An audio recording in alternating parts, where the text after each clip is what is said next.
तो आज की क्लास में हम लोग क्या देखेंगे, ये क्वेश्चन देखेंगे। यही क्वेश्चन आपका क्या होगा, इसी के थ्रू हम क्या निकालेंगे, आपका राइज टाइम निकालेंगे। ठीक है, ठीक है। आरसी लो पास फिल्टर का राइज टाइम क्या होता है, राइट। तो सबसे पहले क्या बोला है इसमें, calculate the time required for the step response to reach from 10% to 90% of its final value where the step input is applied in a RC low pass filter. ठीक है, आरसी लो पास फिल्टर में हमने क्या करा है, step input लगाया, right. तो आप क्या करोगे, कैसे निकालोगे इसमें, तो क्या हो जाएगा, सीटी आपका क्या हो जाएगा बताओ, A1 minus e⁻t upon RC. ठीक है, क्यों, क्योंकि यहां पे हमने क्या लिया आपका, बताओ, यहां पे हमने क्या लिया, आपका लो पास आरसी लो पास फिल्टर लिया। ठीक है, राइट। पहले सीटी हम क्या निकाल रहे थे, आपका आ रहा था A1 minus e⁻t upon T आ रहा था, तो टी की जगह पे हमने क्या पुट कर दिया, आरसी पुट कर दिया। ठीक है, तो ये हो गया।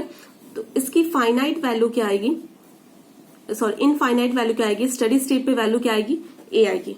ठीक है, आ गई बात समझ में। और यहां पे हमने क्या लिया है, k इक्वल्स टू 1 ले लिया है फॉर आवर कन्वीनियंस। ठीक है, अब पूछ रहे हैं कि इसको कितना टाइम लगेगा, किसी भी मतलब इसको कितना टाइम लगेगा फाइनल वैल्यू का 10% से लेकर 90% तक पहुंचने में, कितनी मतलब कितना टाइम लगता है। ठीक है, तो सबसे पहले क्या करेंगे, 10% के लिए निकालेंगे। 10% ऑफ फाइनल वैल्यू क्या हो जाएगा, फाइनल वैल्यू ये है, इसका 10% क्या हो जाएगा, 10% ऑफ फाइनल वैल्यू क्या हो जाएगा बताओ, ये आपका हो जाएगा 0.1A। ठीक है, तो आपका आउटपुट क्या है, 0.1A है, और आपको क्या निकालना है, इस t की वैल्यू निकालनी है आपको। ठीक है, a से a कैंसिल आउट हो जाएगा, और t1 क्या हो जाता है 0.105 RC। ठीक है, ये निकालोगे ln लेके तो आ जाएगा इतना। अब क्या करना है, 90% के लिए निकालना है, तो 90% ऑफ फाइनल वैल्यू क्या होगा बताओ, फाइनल वैल्यू क्या हो जाएगा यहाँ पे आपका 0.9A हो जाएगा। ठीक है, आगे बात समझ में। अब क्या हम क्या करेंगे, यहाँ पे आपका आउटपुट क्या है, इतना है, इस आउटपुट तक पहुंचने में कितना टाइम लग रहा है।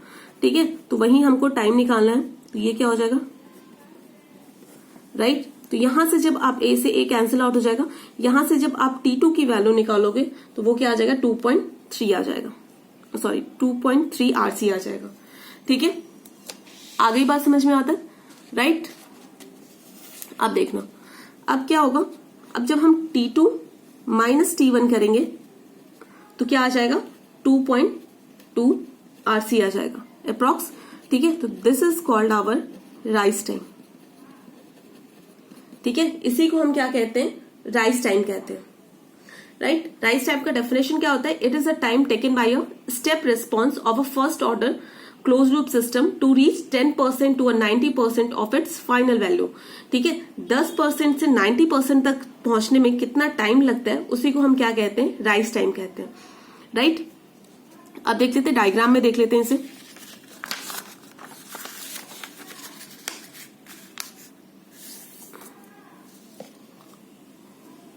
जैसे हमारा स्टेप रिस्पॉन्स कैसा आएगा, ऐसा आएगा। ठीक है, ये हमारा A है, मान लो यहां तक क्या है आपका 0.98, मतलब 10% ऑफ इट्स फाइनल वैल्यू। ठीक है, फाइनल वैल्यू ये है, 10% फाइनल वैल्यू का कहां होगा, यहां होगा। फिर 90% क्या हो जाएगा, इसके आसपास होगा A के। ठीक है, ये क्या हो जाएगा, 90% ऑफ इट्स फाइनल वैल्यू, ये होगा 0.9A, राइट। ठीक है, तो यहां से यहां तक का टाइम क्या मैंने ले लिया, t1 ले लिया, और यहां से यहां तक पहुंचने में क्या लग रहा है टाइम, मुझे t2 लग रहा है। तो क्या बोला है, आपका राइज टाइम क्या होता है, it is a time taken by a step response of a first order close loop system to reach from 10% to 90% of its final value.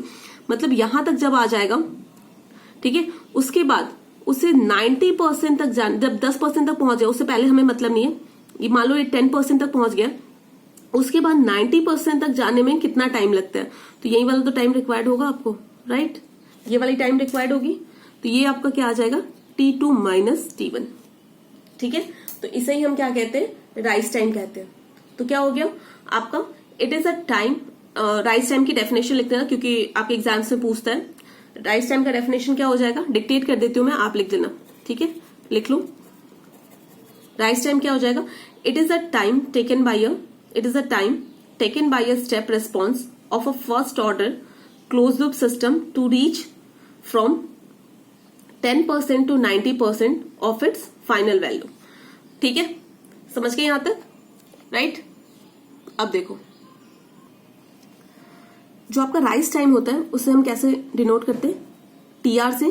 कितना आ रहा था, 2.2 आरसी आ रहा था, राइट, 2.2 आरसी आ रहा था।